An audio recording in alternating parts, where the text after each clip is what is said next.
तुम्ही कधी इतके तुटलात का की जगायचंच कारण दिसेनासं झालं? आयुष्य खूप विचित्र आहे. जवळचे लोक सोडून जातात. खूप प्रयत्न करूनही काही होत नाही. प्रार्थना करूनही काही बदलत नाही. आणि मग एक वेळ येते जेव्हा माणूस बाहेर नाही, आतून संपतो. इतका संपतो की तो उभा असतो एका शेवटच्या निर्णयासमोर. त्या क्षणी त्याला थांबवणार कोण?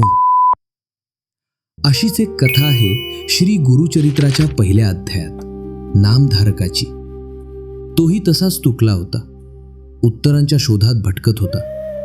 तो देवाकडे गेला, पण शांतता मिळाली नाही. मग तो गुरूंच्या शोधात निघाला आणि त्याला गुरु भेटले.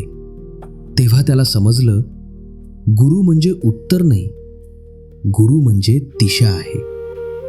कारण जिथे माणूस पूर्ण हार मानतो, तिथूनच गुरु त्याला धरतो. प्रश्न इतकाच आहे, तू अजून लढतोयस की आधीच हार मानली आहेस?